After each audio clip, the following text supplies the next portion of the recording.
کب تک اللہ کی نافرمانی کرتے رہو گے؟ کب تک اللہ کی نافرمانی سے اللہ غنی باز نہیں ہوگے؟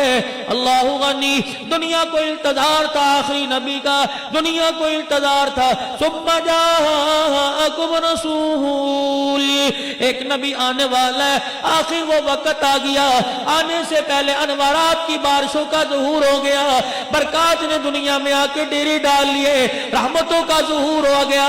کون ہے؟ آج وہ آ گیا جس کے لیے اللہ نے سارے جہان کو سجایا تھا. دادا عبد المطلب دروازے سے اندر آ گئے. اے عبد المطلب، فاطمہ دادی نبی کی کہہ رہی ہے یہ تو اس وقت گھر میں آنے کا وقت نہیں، کیسے آ کے بیٹھ گئے؟ اے عبداللہ کی ماں، تجھے کیا بتاؤں، آج مکے والوں نے تانے دے دے کے میرا بیٹھنا حرام کر دیا، میں اس لیے گھر میں آ کے بیٹھ گیا. کس چیز کا تانا دیا؟ آج مجھے تانا دے رہے ہیں. عرب کا رواج ہے بیوہ عورتیں خوشبو نہیں لگاتی، لیکن جب تیرے گھر میں جاتے ہیں تیرے عبداللہ کی گھر والی تیری بہو ایسی خوشبو لگاتی ہے جس کی مثال پوری دنیا میں نہیں ملتی ہے.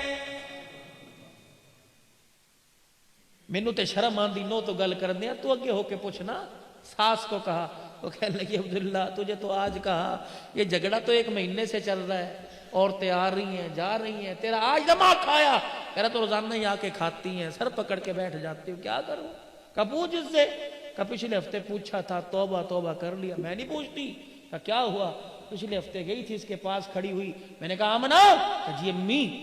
میں نے کہا کون ہے تجھے خوشبو دے کے جاتا ہے یا لے کے آتی ہے؟ کہ بس اس نے یوں آنکھ بھر کے دیکھا، اس کے ماتھے سے نور کی لاٹ نکلی، میرے چہرے پہ پڑی، میں برداشت نہ کر سکی، زمین پہ گر کے بے ہوش ہو گئی. میں نہیں پوچھ دی تو ہی. جناب عبد المطلب آگے بڑھے، سیدہ آمنہ کو سامنے کھڑا کر کے کہا تیری ماں صحیح کہہ رہی ہے. کہنے لگی حق.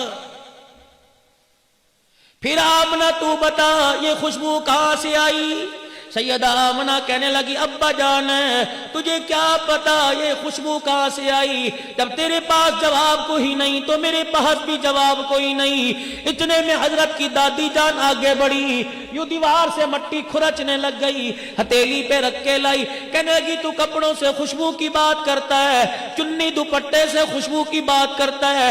کل رات آمنہ نے یہاں سے گزرتے ہوئے یوں کر کے ہاتھ لگایا تھا، 24 گھنٹے گزر گئے، ہاتھ لگنے سے دیوار کی مٹی سے بھی خوشبو آ رہی ہے.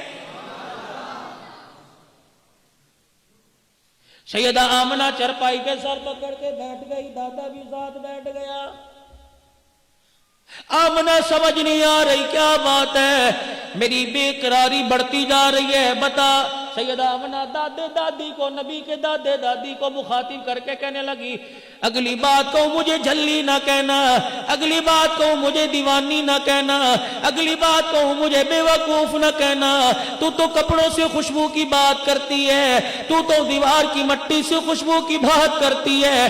تمہیں کیا بتاؤں، جب کبھی میرے منہ میں تھوک آتا ہے اس تھوک کو زمین پہ تھوکتی ہوں، تمہیں کیا پتا میرے تھوک سے بھی خوشبو آتی ہے.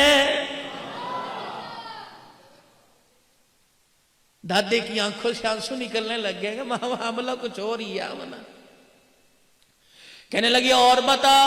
کہ ابا تو وہاں جا کے رات کو سو جاتا ہے، اماں وہاں سو جاتی ہے، تمہیں میری تنہائی کا احساس کوئی نہیں. میرا عبداللہ گیا تھا واپس آیا کوئی نہیں. میرا عبداللہ کے جانے کے بعد بستر پہ اکیلی لیٹی رہتی ہوں، ابا جان تنہائی میں غمگین ہو کے آنسو بہاتی ہوں. اسی عالم میں میری آنکھ لگ جاتی ہے، مجھے نہیں پتا خواب میں کون سا پیغمبر آ کر اس پیٹ میں آنے والے کی مبارک بہت دے کے چلا جاتا ہے.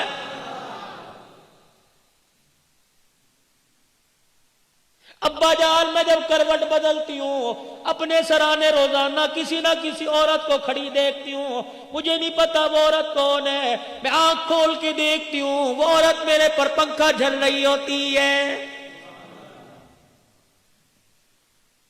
صبح صبح کا وقت ہے، تو مکے کی سرداری کے لیے چلا جاتا ہے۔ میری اماں جان آمنہ کہتی ہے، میری فاطمہ دادی جان کہتی ہے، نبی کی دادی کہتی ہے، ایتی ہے او ڈول پہ ہے، جا پانی دا پر کے لیا کہ میں پانی کا برتن لے کر مکے کے صحراؤں میں نکل جاتی ہوں، پہاڑوں کے دامن میں نکل جاتی ہوں، کنویں کے پاس جاتی ہوں، پانی گہرائی میں ہوتا ہے، جھکا میرے سے نہیں جاتا، میں نیچے یوں کر کے دیکھتی ہوں، میں نبی کی ماں کی نگاہ پانی کی گہرائی میں پڑتی ہے، پانی ٹھاٹھے مارتا کناروں تک آ جاتا ہے، پانی کی موجوں سے آواز آتی ہے، آخری نبی کی ماں تجھے سلام ہو۔